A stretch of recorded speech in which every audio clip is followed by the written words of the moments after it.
8 o'clock because All right. Welcome everybody here to Sports Talk Network and here for Talking Packers with Steve. As we're live here today. Going over what was the last week, heading into the next week. I know we have the AFC and NFC Championship games coming up. We got the Ravens and the Chiefs, and we got the Lions and the Niners in the NFC side. So, in regards to most of the NFL fan base that aren't fans of said teams, I would say that most want to see the Lions-Ravens battle at Super Bowl. And then least likely they want Niners facing the Chiefs. I think that would be the one that, from my understanding and seeing on social media, people will have to be like, if only both teams could lose, right? But someone will win if they do lose that battle. But I know for most, we want the Lions to make it, especially for the NFC North, repping the NFC North. And, the Packers could have taken down the Niners, but we didn't in the end. So as close as it was, it didn't happen. The Bills had a chance to beat the Chiefs, but it didn't happen. So as close as it is, it didn't happen. So, we move forward with what the matchups are. It's interesting talking to Ravens fans. We're going to have my buddy BMO here shortly or when he can. But right now, we have a Chiefs fan here. And who knows if he's even going to be able to be here by the time you have to leave. But maybe not. Maybe I'll just be one-on-one with you and then one-on-one with him. But before I keep rambling, let's welcome our guest of the guest of honor, really, Philip from Chiefs Focus, and doing his own thing as well. You got the Ravens, but you got to go there. You got another road game. I know people counting you out the first time because you have to be on the road, period, with Patrick Mahomes. How will we do on the road? But be able to get that one done. But now, it's the Ravens. It's Lamar Jackson. It's that beast of an offense. That team that can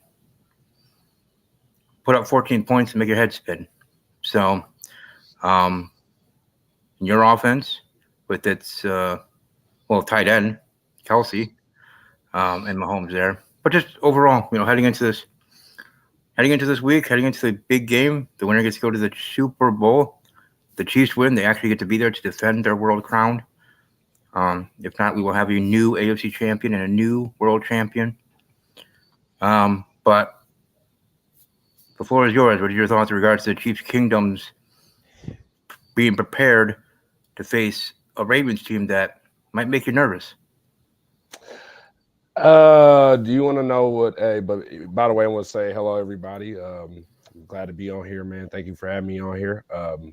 But I don't want to come off arrogant or anything else like that because it's been a long week for me personally. But if you want to know what the forecast is here overall about all of that, about the Ravens, it's complete calm, just like last week with the Bills. That's just all I can say because we have faced this Ravens team before. The last time we played the Ravens, we actually could have been 4-0 against Lamar Jackson if Clyde Edwards-Helaire didn't fumble the football. And that's what led to Lamar's first win, and I wasn't really mad about that. I thought, hey, and all right, this is my story. I formerly worked with the Chiefs from 2018 to July of 2023. My last event was working the Taylor Swift concert, which is funny how ironic she would end up with Travis later on. But I watched those two battles between Mahomes and Lamar Jackson, and the moment that made me say, wow, Mahomes is really the Michael Jordan of the NFL, and the Chiefs finally found their guy, was in that first matchup between Lamar in 2018 when that 4th and 9 play where Mahomes just that play that looked seemed like an Aaron Rodgers play and it was in the air.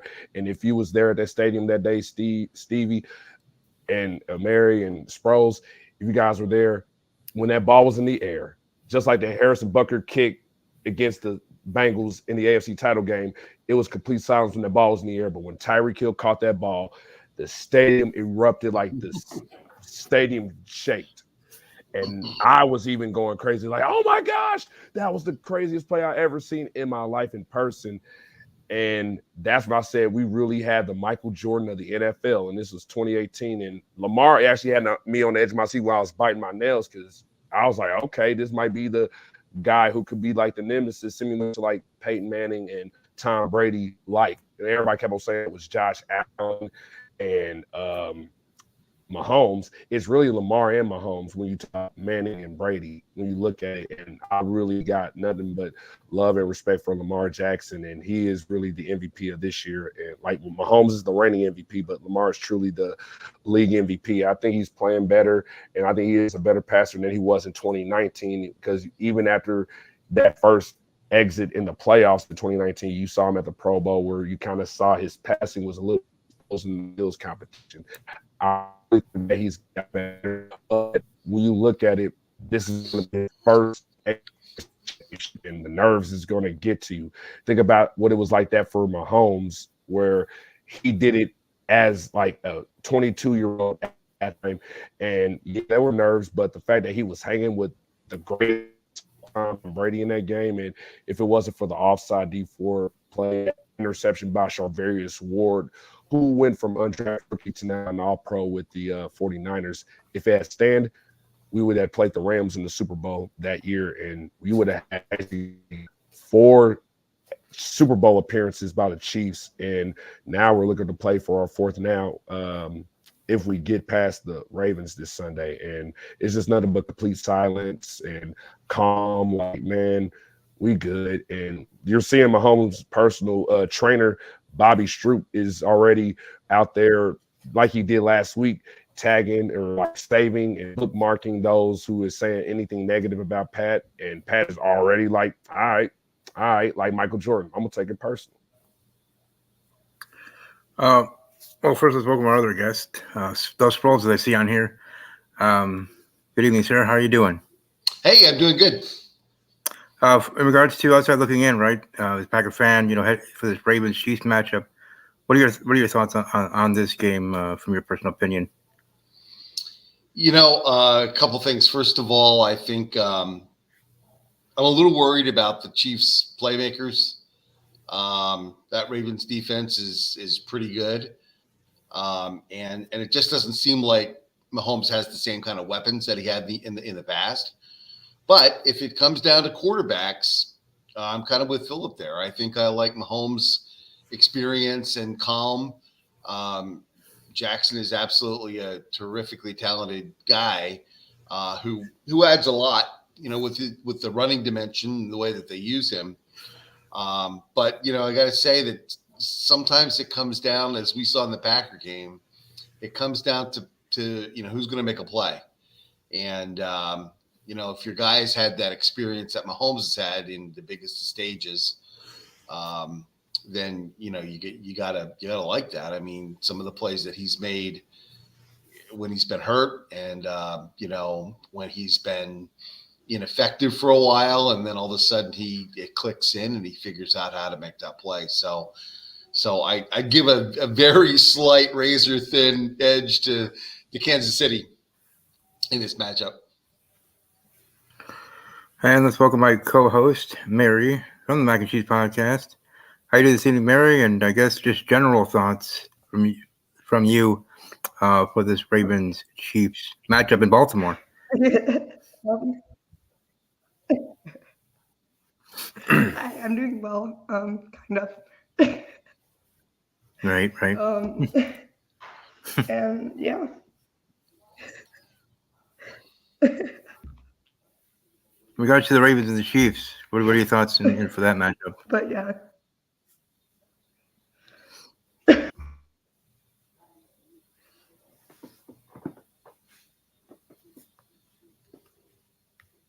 Mary?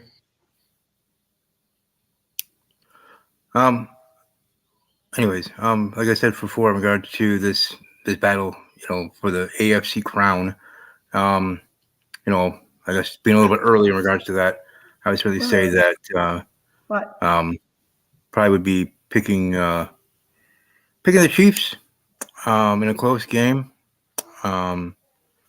I just think in regards to quarterback matchups, as Sproles and Philip are talking about too, I just feel that Lamar Jackson has a tendency to let his emotions get to him too much during a game. I think that might, depending on how the Chiefs' defense is, and they're getting after him, knocking him down, maybe not any sacks, but getting hits. There will be a time where he'll flinch and then he'll throw a pick, whether it's an earned pick or an easy pick six that Green Bay should have got that our guy didn't hold on to. But I think something like that's going to happen. Did you? You had to remind us, didn't you? I mean, it did happen, so but no, I'm going to go with the Chiefs over the Ravens. I have them pulling away, but I have 27-13 Chiefs getting the win on the road and being able to stop this Ravens offense. I don't think that running game is going to be able to get started in Baltimore. I think that's going to be their issue. And when you can't start a running game, you're not going to be able to work off of that. So, and geez, oh my gosh, the running tandem in Kansas City is unbelievable. And, Isaac Pacheco, just seeing through media posts and all that, he seems like an awesome dude, just as much as a great player. So, much respect for him. And yeah, so I'm gonna go with the Chiefs there. I think they're gonna get the win. I know a lot of friends, like I said, that I know that are definitely going to be hoping for a Ravens blowout. But for me, I'm going to predict the Chiefs to get a win. Like I said, 27-13. My official score prediction there. Just quickly on the other end, we got the NFC with the Lions and the Niners. For me, this Lions team is built different. It is different, and I think they're going to be able to get it on the road. If Green Bay can have a chance to get San Francisco, I'm pretty sure Detroit can. And I'm going to be rooting for them to get the win, which will then set up the Chiefs versus the Lions, a rematch of Week 1. The Chiefs still were without players in Week 1 for sure, mainly Chris Jones. As I remember, because from the Week 1 game, he was sitting either in a regular seat or luxury box seat, whatever seat he was sitting. Yeah, man, in the luxury seat, man. I'm working at Arrowhead. That's where he was sitting, man, with the Katz brothers, agents. Mm-hmm. Yeah, and wanting to see him lose and know, yeah, he's going to be making that money. But now if it could be a rematch with him in the game, and Kelsey, it would be. Yep, him and Kelsey. Yep, exactly. Yeah. So, I would look forward to that game. Though I'm going to be honest, if it does happen, it'll be tough for me which way to pull for, but I think I'll be happy either way. If it is that way. But I know it would be a good game, and I know for me personally, I'd like to see Dan Campbell and that team finish what they started, finish their story, right? Do what Cody Rhodes is trying to do at WrestleMania and finish his story. And if Cody can do it in April, then Dan can do it in February. So, bro, I thought about this too, Stevie, and I need to get on that WWE thing. I just haven't, because my main focus was really with football, especially Chiefs thing, especially what I'm going to have going forward. So I have a prediction. Don't be surprised if Cody and CM Punk both ride out high in the end of April at WrestleMania. I would love to see that, because the storyline about CM Punk not main eventing. Let's say he finally, it's similar to, like, I know we want to bring this name up, Chris Benoit, but Chris Benoit and Guerrero at the end of WrestleMania. That to me is still one of my favorite WrestleMania moment ever to this day. Excuse me.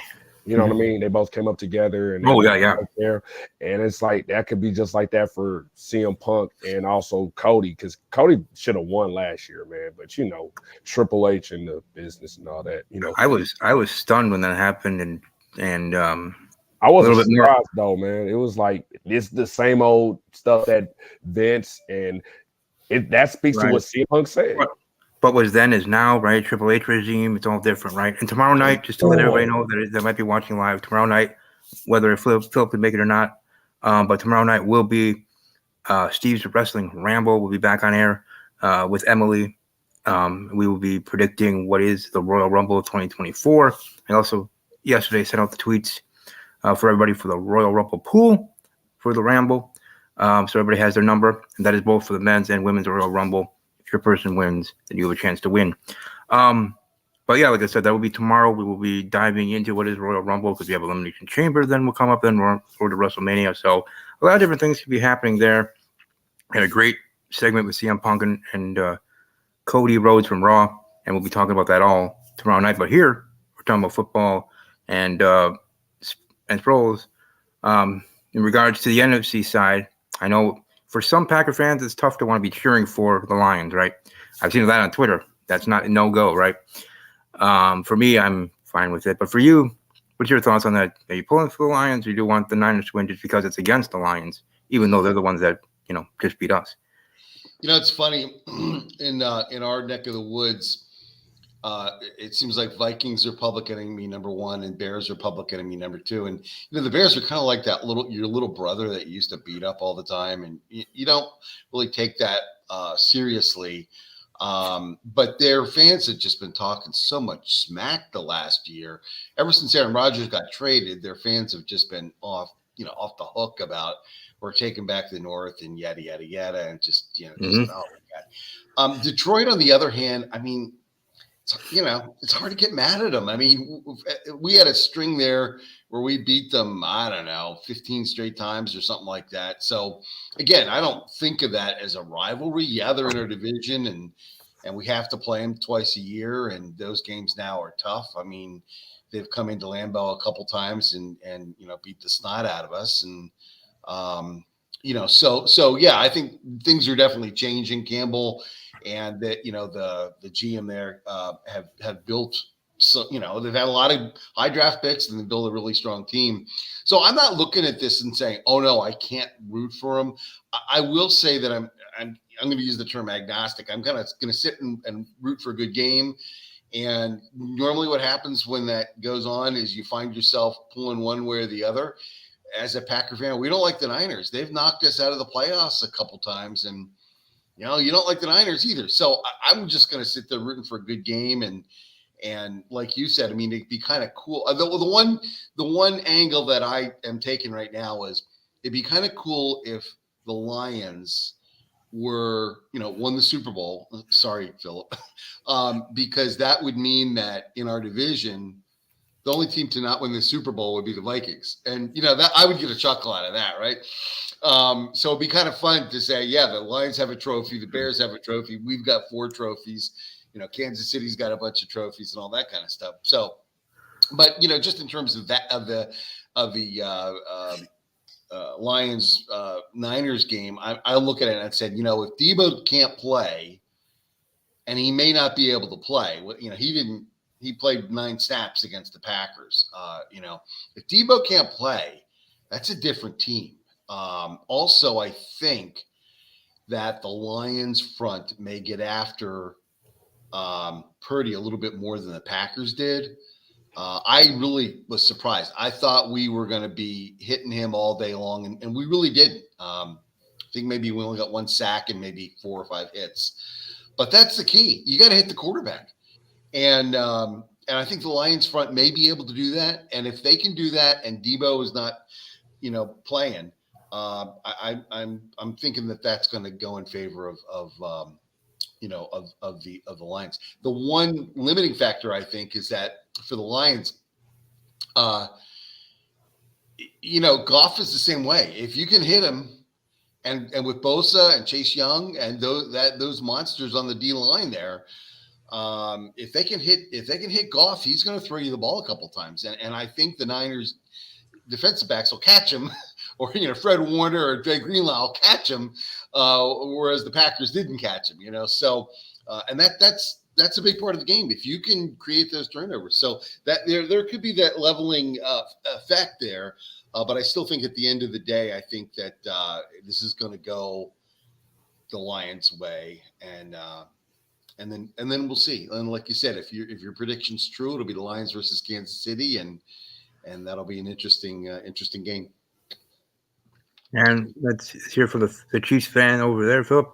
Regards to the outside looking in, looking at the NFC North battle, we got the 49ers and the Lions, of course, we've been talking about. Who do you see getting the win there to, eventually face your team? Right. All right. So Sproles, there's nothing hard taking about the Niners, but I will say this: if we do see the Niners in the Super Bowl, I think we'll have the same confidence riding in, especially against the Niners. We played them last season.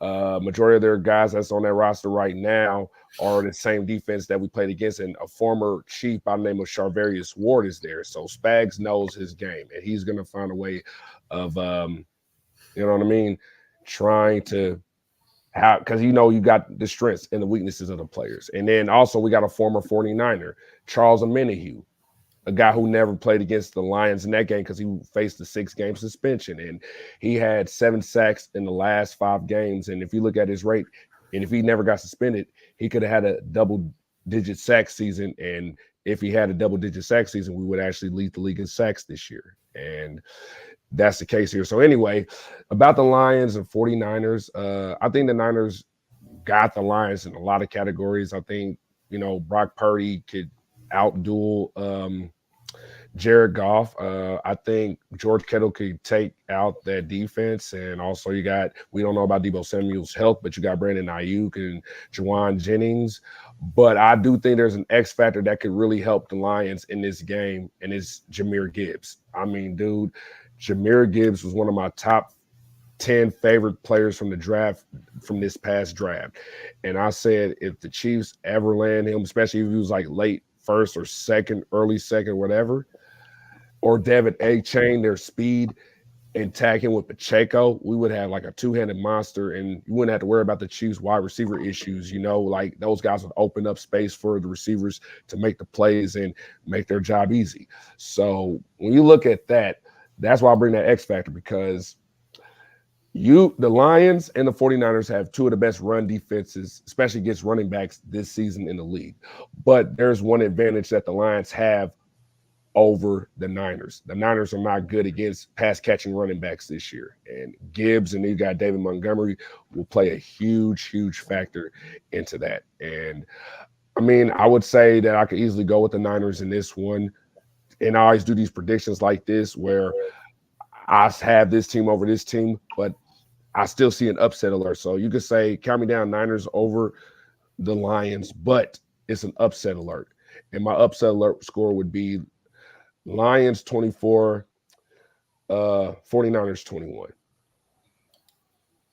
All right. Oh, and also I just realized in regards to your division, Philip, Harbaugh is coming to the AFC and he's going to be the head coach of the LA Chargers.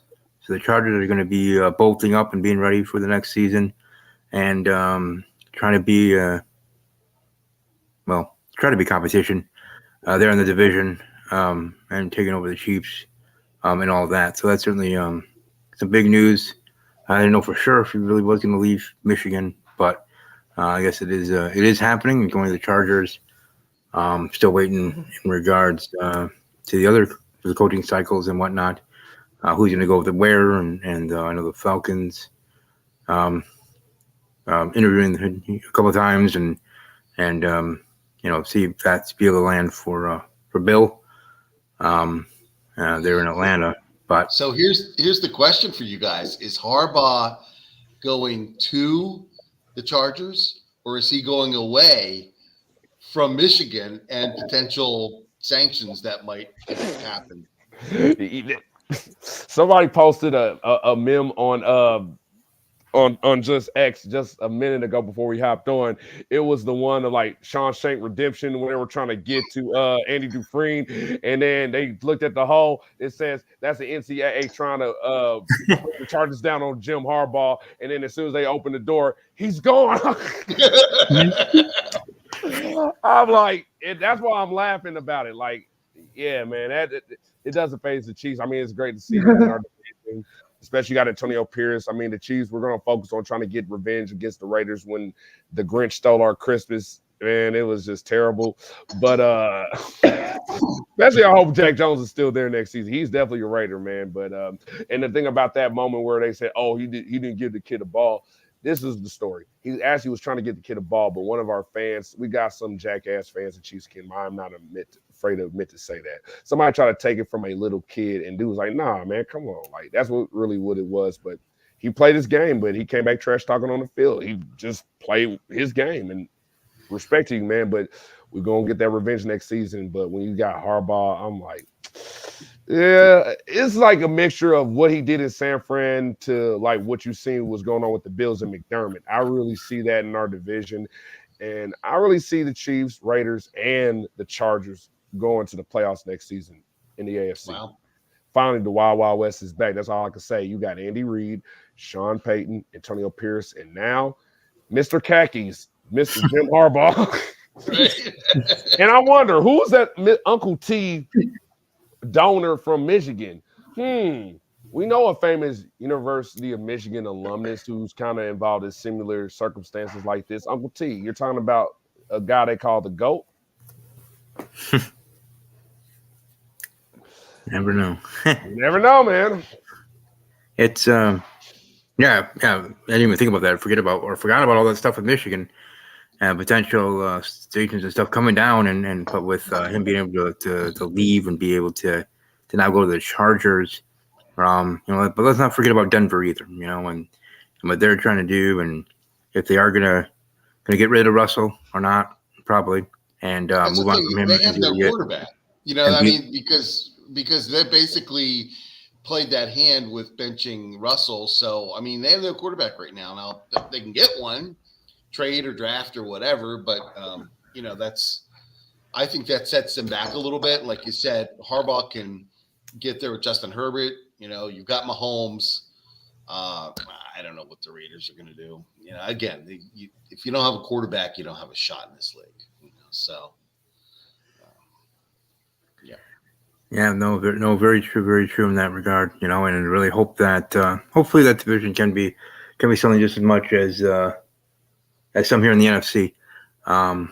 We got the fighting or the situation there in Dallas and their stuff, and Commanders and Giants just trying to be something. So, I still feel bad in regards to my Super Bowl pick because I had what I had, but hopefully now as it is actually constructed, we could have a new champion. I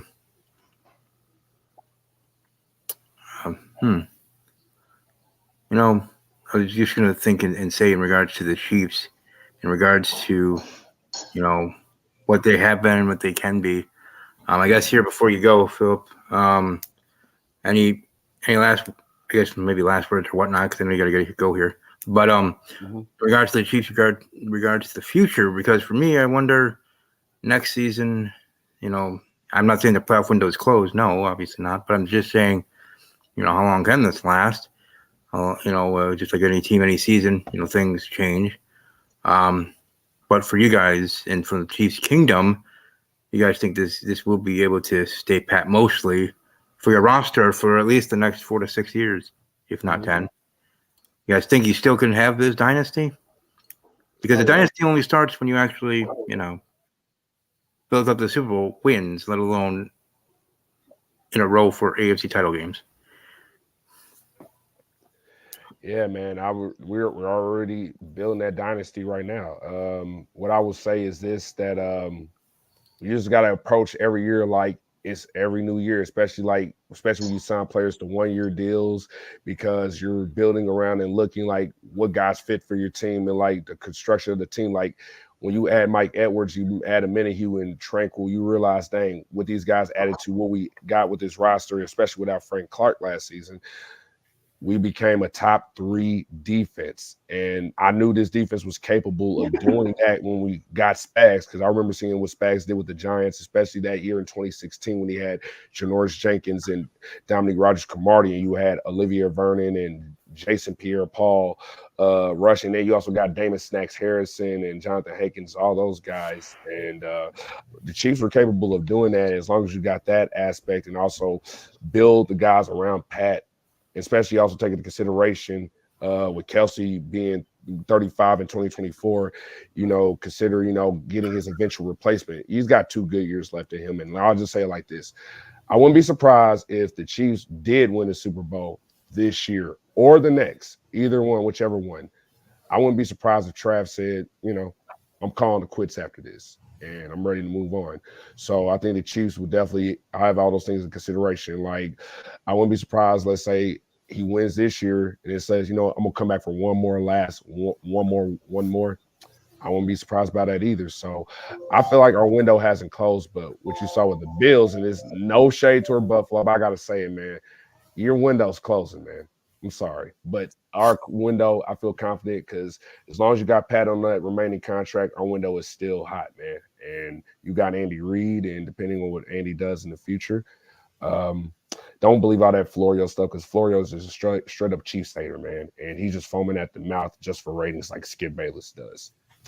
And the one thing I want to leave with before I get out of here, because actually I could be on before actually 8:00 hits because it's 7:54 right now my time here in KC. I mean actually Lawrence, Kansas. I was going to put out 3 keys that is going to help the Chiefs to win against this game against Baltimore. Like, once again, you got to don't stop feeding Pacheco. Like you mentioned, Steve, you showing the reference. I really think Pacheco could be like our version of Aaron Jones. And Aaron Jones, I wanted him originally. And the fact that y'all got him in the 6th round, that value, and that's what Pacheco's like for us. And I'm very happy of how we utilize him. Continue to ride the high hand of Pacheco. It's been a revelation for us all season. We are more efficient when you're running the ball more with him. And, he's in the last 2 postseason games, he's had 186 yards rushing, averaging almost 5 yards a carry, 2 rushing touchdowns on 39 carries. And, having Pacheco to set the tone of the offense will put Mahomes in advantage passing situation. And you're going against this high-powered Ravens offense. And we might struggle to keep up with them, especially when we've had our red zone issues and the drop issues. And we just got to take advantage of those things. And when McCall Hardman stretched out and he fumbled that ball, it wasn't his fault. Yes, it could have cost us the game against the Bills, but that's on the coaches. So that's why it's very important to keep the ball in Pop's hand, feed the beast. And it's going like often running the ball, moving the chains, and eating up the clock, time of possession. Number 2, keep Lamar Jackson contained in the pocket. I mean, you might not be able to because he can run inside the pocket or outside, but you got to keep him contained. He's the most dangerous. Oh, you still okay? I thought.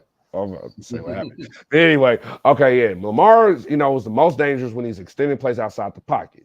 One of Lamar's keys for success is his patience at the line of scrimmage as he waits for his blocks to form when they give him time in the pocket and the running lanes to open, when it's a design run for him, especially if you don't have a spy on him, which the Texans didn't do last week.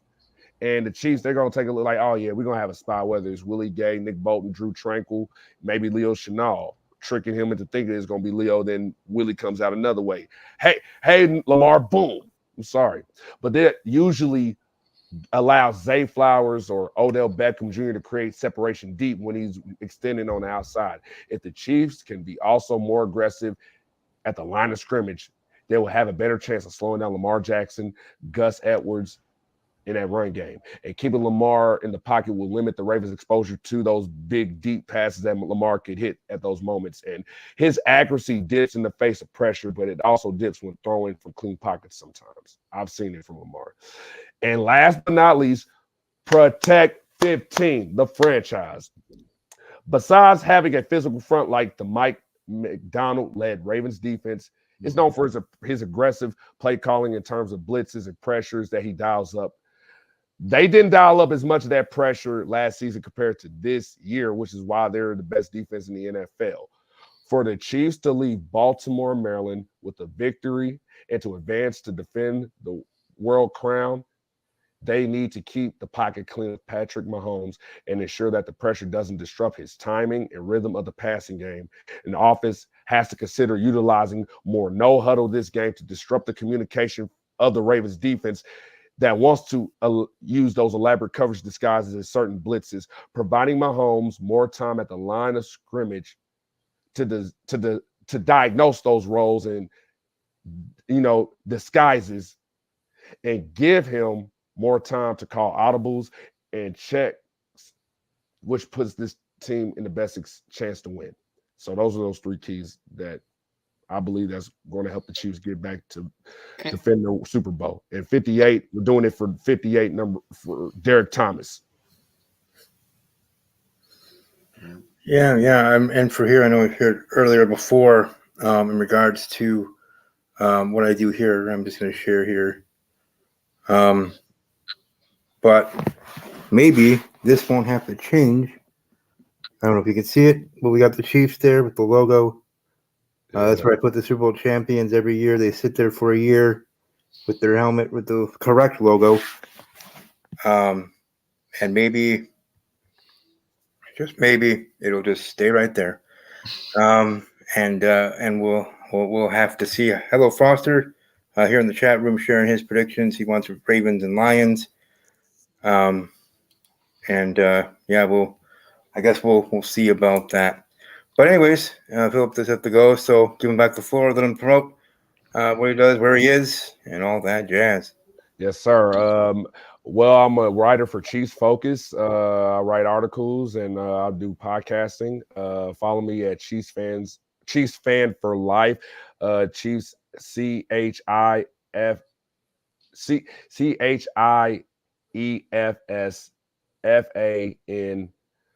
the number 4 LYFE. That's my X handle and or Instagram at Magruder PMAC MCGRUDER That's my Instagram handle, and I'm also a disability rights activist for the Self Advocate Coalition of Kansas. Like to throw my business card up here for them as well. And I have a form of autism, and I'm glad what I do on the regular, and very thankful for this opportunity, and to my Lord and Savior Jesus Christ for this chance to do the things that I do. And I didn't do this on the last show, but I want to shout out to 2 Packer fans out there, my guys, actually 3 Packer fans, my guy Kevin McCarthy, Charles Jetty, and also Stephanie Sanford. You guys are part of Packer Nation, and these are folks here in the state of Kansas that I deal with who love the Packers, especially Kevin. Steve, if you ever got a chance, pros, you guys ever got a chance to meet him, y'all be crazy, because be like, wow, a guy from Kansas who loves the Packers, but he's really a diehard guy, knows everything about it, man. It's been in limbo throughout his whole life. And that's the better thing about being in Lawrence, going to KU. You see a wide NFL fans, not just Chiefs fans. It's mostly Chiefs, but you get Broncos, Seahawks, Packers, whatever, man. So no prediction is Casey, because Taylor Swift's Billions brings them. Hey, man, we don't know what the script is, but we'll see. But maybe it's time for the Chiefs to embrace the villain role like we did last week. So hey, man, it is what it is. So thank you guys for having me on, and good luck next season. But hey, man, don't feel bad about that Love interception. We've had that. Mahomes made interceptions like that before. He's gonna get better, and trust me, he's definitely working in the lab after that moment right now. And don't be surprised if y'all get to the NFC Championship, almost shocking people getting to the Super Bowl. So. Thanks, Philip. Just followed you. Thank you, man. Thank you. All right, guys, I'm about to get out of here so I can take care of some business. Yes, sir. See ya. Right. See you. Oh yeah, there you go, Foster. But excuse me. Oh, jeez. But yeah, Mary, I know you weren't able to speak on really either game. I'll let you go through your predictions. I know we only have 2 games, but go through the AFC and NFC Championship games the way you see it and the way you predict it.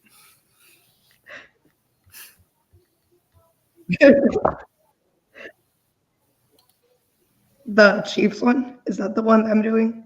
Yeah, you're doing both, but whatever order you want to do.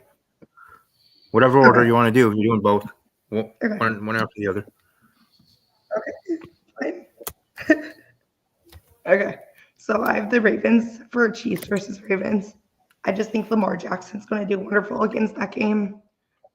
And for Lions and 49ers, I have the Lions. I just want to see the 49ers get beaten finally against us to get revenge.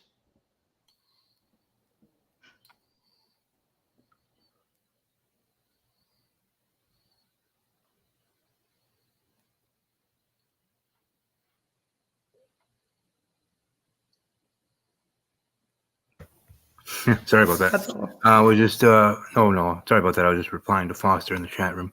But yeah, like I said, for me, I have Lions versus excuse me, Lions versus the Chiefs. My predictions, yeah, and certainly it will be a fun game. Either way, however the both games go, certainly will be entertaining.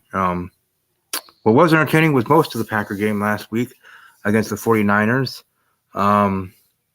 It just didn't end the way we wanted it to. And I think it had more to do than just the missed kick, in my opinion. But it was the thing that cost us the game. I know a lot of Packer fans are wanting us to get rid of our kicker after 1 year.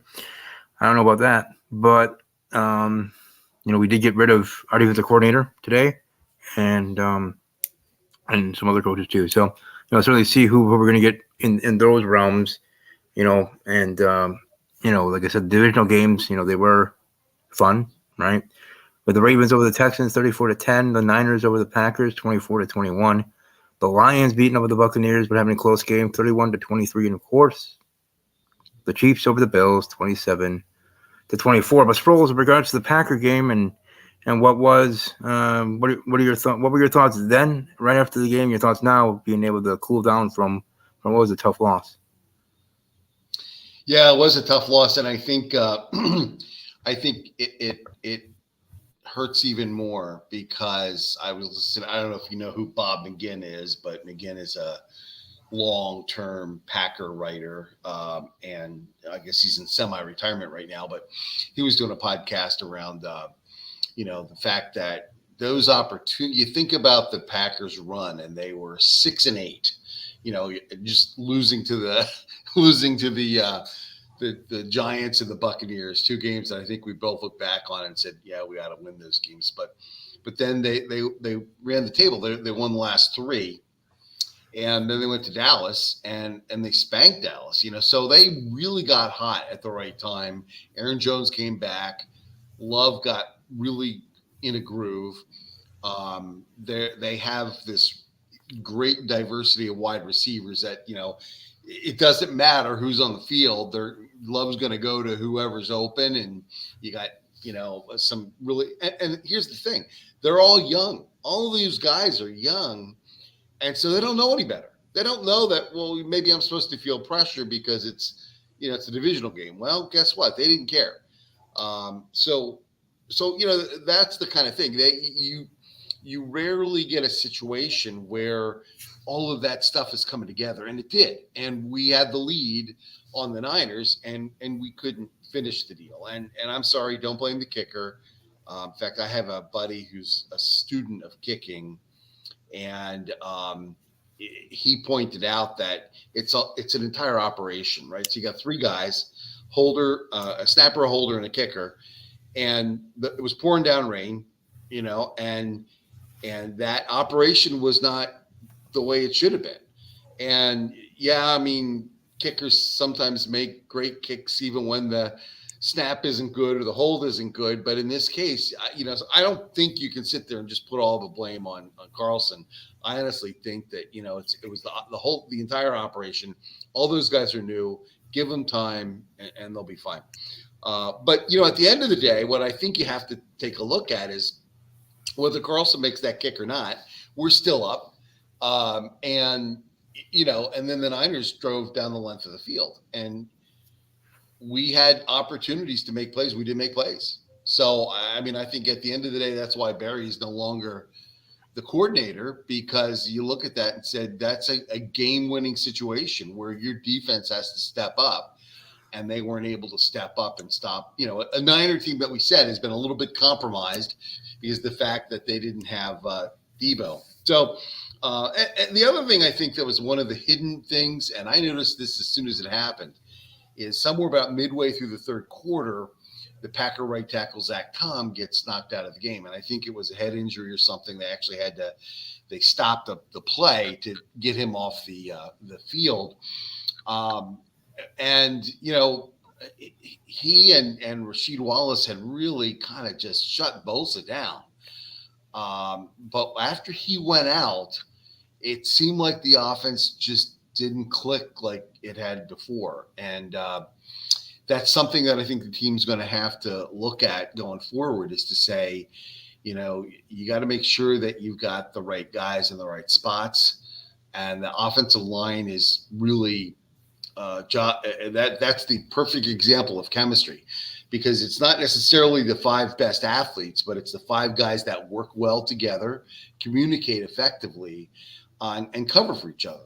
And they were doing a great job, I thought, up until Tom got hurt. And then it's just like, you know, they put the backup Nyman in, and I'm not saying he gave up pressure immediately, but I don't think they had the same chemistry that they did with Zach Tom there. So the offense just didn't click. And again, they had plays. We talked about the interception. Again, you know, that's a young player mistake, right? And Favre made those plays. Rodgers made those plays, you know. And so I don't say you excuse Jordan Love, but you do say you got to learn, you know, take that mistake and you got to learn from it. And I think that's where we are right now.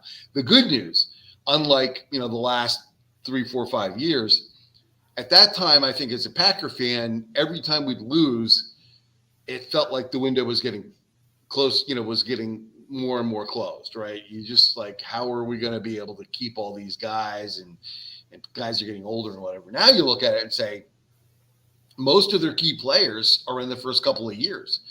And in the NFL, typically players get better for the first 3, 4, 5 years of their career. And then it kind of plateaus, and then they start to go down. So you look at most of those guys. I mean, there's a handful of guys that are you know, Preston is a little bit old. Devondre Campbell's a little bit old. Kenny Clark's going to up there. But other than those guys, the rest of them are all young guys. And so that's where I think you look at it and say, maybe the window could be getting more and more open as they get more experience, and they get better at their jobs and all that. So that's kind of, you know, what my feeling is right now, is that, you know, cautiously optimistic for the future, but we blew an opportunity, because we could have been playing Detroit, and we've beaten Detroit. So, you know, I think if we had been going into Detroit Sunday instead of Detroit going to San Francisco, I'm kind of liking our odds in that game. I mean, Detroit's a tough team, and Dan Campbell's got them playing hard, and they've got, you know, great playmakers, and Philip was talking about Jahmyr Gibbs and Amon St. Brown, and they've got some really good playmakers on that team. Their new tight end, but we've beaten them, and I think if we had to go there Sunday, I would like our chances. But you know, it's tough that we won't get a chance to do that. But you can only hope that the guys dig down, use it as a learning experience, and figure out how to get better for next year. And like LaFleur said to the guys when they were, you know, going out, he said, you know, you started this year with 0 expectations, so anything was plus. That's over. Starting next year, there's going to be expectations of the team, and you're going to have to live up to that. So, you know, get back in the weight room, get back in the film room, you know, figure out how to get better as a player, and we need to figure out how to get better as a team. So, then, in regards to then getting rid of our defensive coordinators roles, who would you like to see being the next one up, or the next hire to be for defensive coordinator?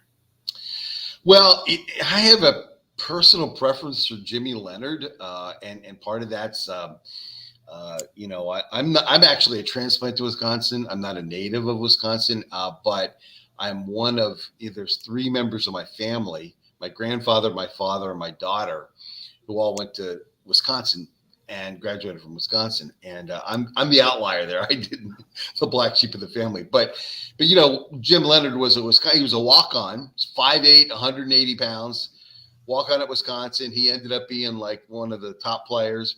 He wasn't drafted, undrafted free agent, spent 10 years in the NFL.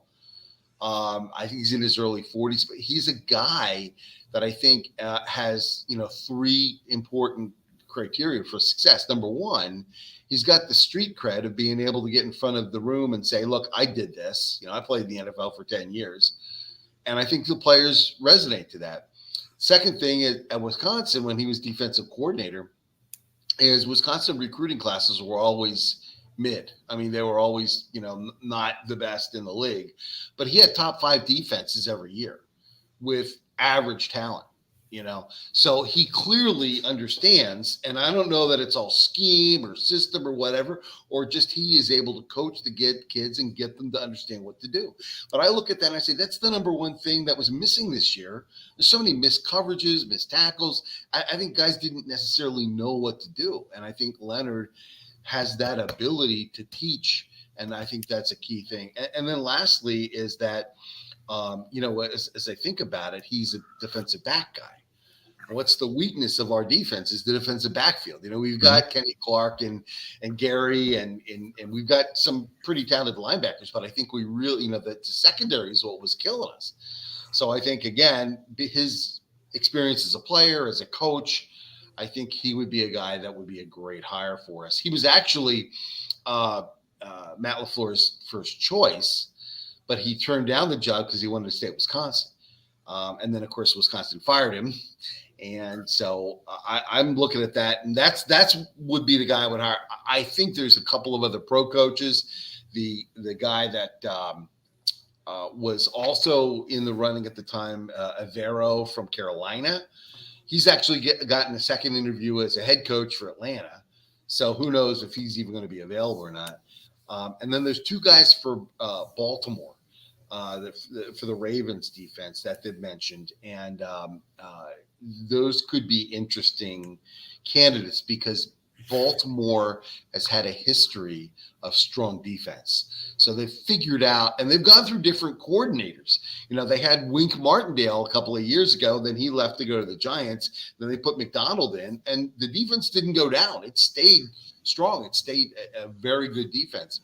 And so I look at that and I think if you poach a guy from a program that has historically run a strong defense, I think, they know the secret sauce, how to train their guys, how to develop them, how to teach, and that's what we need. We need to have that, that capability in our room. So one of those guys, like, I said, Jim Leonard, Avero, or one of the guys from Baltimore, to me would be the guys that I would look for.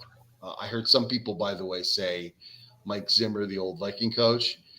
No, 1,000 times no. He's not Packer people. The NFL got onto his system. His defenses were, when he first took over in Minnesota, they were really good.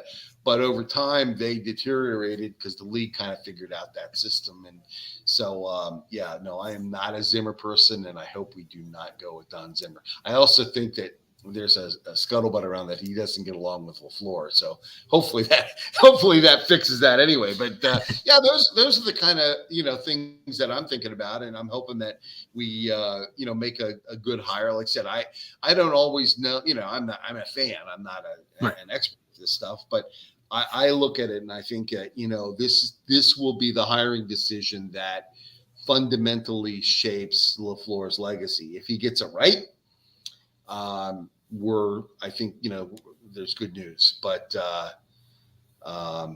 Spagnuolo tree, that's an interesting one. I hadn't thought about that. Yeah, that's an interesting, I don't know anybody that's from the Spagnuolo tree, but that's a good mention. But anyway, like I said, this is the hire that will determine LaFleur's legacy. If he does a good job and makes a good selection, then I think the arrows are pointing up. If it's another bomb, then we'll see.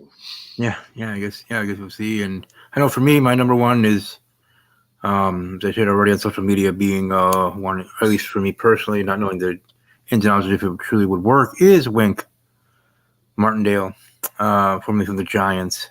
And then second, honestly, actually would be Ron Rivera. I think would be a good fit here. But there's a lot of good candidates out there, and I'm sure we'll be going to the thorough vetting process and figuring out who we want. But I know Mary hasn't been able to pipe in or share her thoughts on this. Mary, in regards to getting rid of Joe Barry, now moving on and finding our next defensive coordinator on that specific topic there. What are your thoughts on that? Obviously great news for most Packer fans. And who would you like to see personally for your pick to be our next defensive coordinator?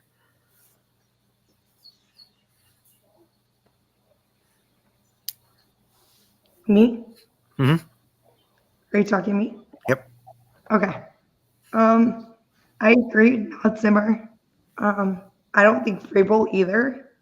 Honestly, the Titans former head coach, I don't think he's going to be our defensive coordinator. Just because there was rumors of Vrabel wanting to fire Matt LaFleur before LaFleur was our head coach. So friendship maybe. Rex Ryan is a possibility from ESPN. Yeah. I've heard that one too. Or Al Harris, one of those two. Yeah, that'd be a big get in regards to. And Rex Ryan, actually, I think he had coached under Wisconsin's defensive coordinator. Yeah, Rex Ryan would be But would be a big get, at least I would say, in regards to getting, especially coming from ESPN, be able to get him out from there and be.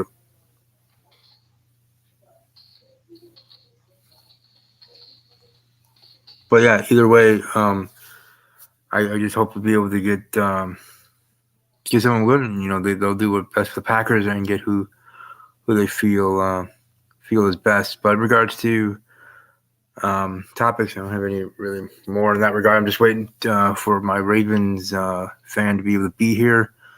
But if you guys have to go, that's fine. Because I know Mary, has stuff to focus on, and I'm sure both those too. But so if that is yeah, no, not Rex, but Yeah, I'm not for Rex. I don't think I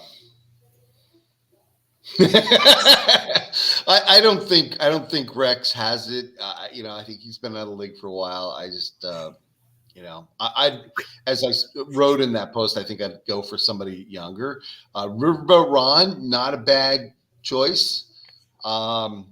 He's proven to be a solid guy on the D. But like I said, I'd like to have somebody younger because the players are all young, right? So I'd like to, somebody that comes in with some energy and ability to communicate. So I will leave the room. I appreciate you guys inviting me. Thanks so much. Hopefully I was able to add something coherent. Yes, sir. And I'll just leave you with one more thought.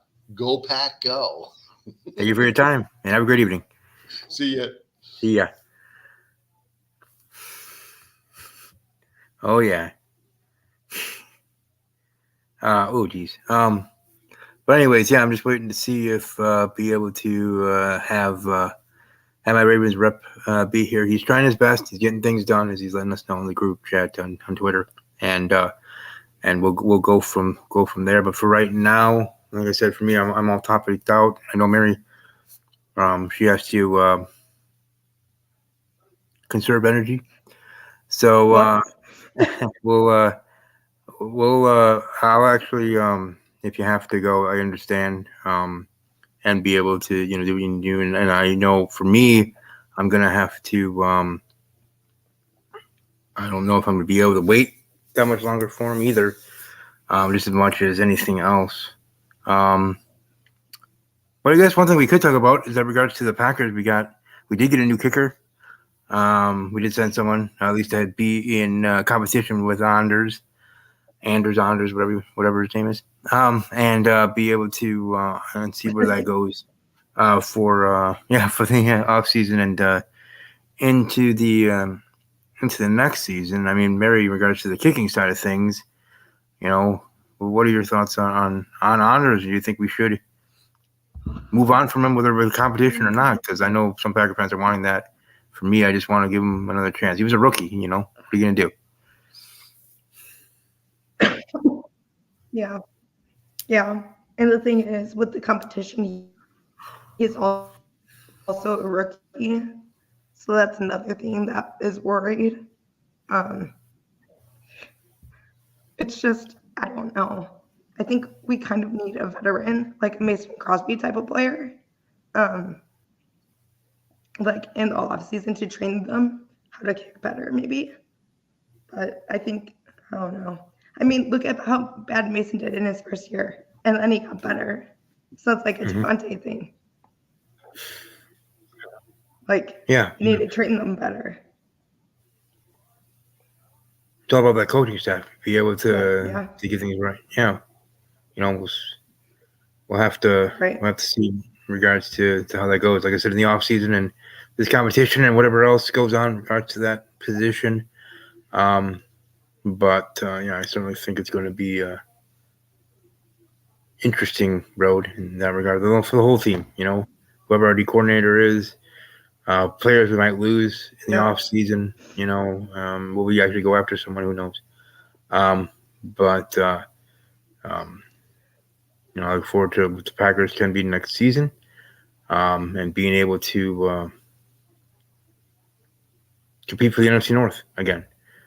And that'd be great. We're gonna have it's gonna be the mighty North again. We got the Vikings, whatever they're gonna do, the quarterback situation, the Lions, being better and maybe defending world champions. Who knows?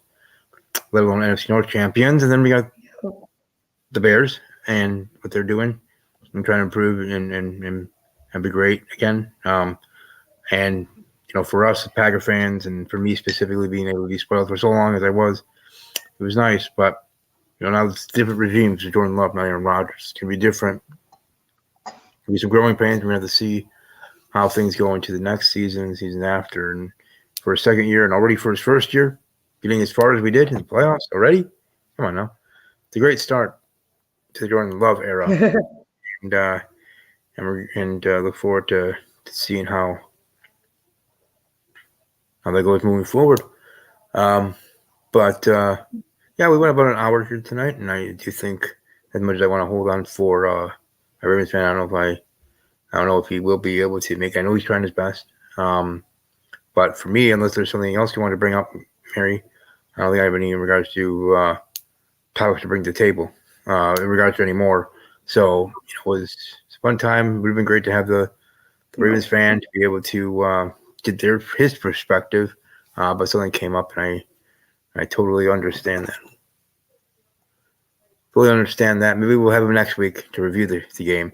But anyways, that I guess we'll do it for our episodes before we go. And AJ was unable to make it. He let me know yesterday. But anyways, before we go, Mary, let people know where they can find you, social media and otherwise. You have the floor. Oh, true. So yeah, you guys can find me on X. I don't have it on the screen right now. At Mary98118710. You can follow me there personally, or you can follow the podcast, the Mac Podcast 2023, there as well. I know tomorrow it's going to be a recorded episode with, who's it with? Yeah. So it's going to be with Steve, Justin, and James, I think, right? Mm-hmm. But yeah, you can follow us there on Twitter or X, whatever you call it. And yeah. And for me, of course, you can find the show at. So yeah. Oh, wait, where am I? Oh, geez. At Dougie_Packers, personal handle at Army_Strong_06. You can find me on the Instagram at Stephen K _06. And don't forget, on Snapchat, you can find me there, Sports Guy.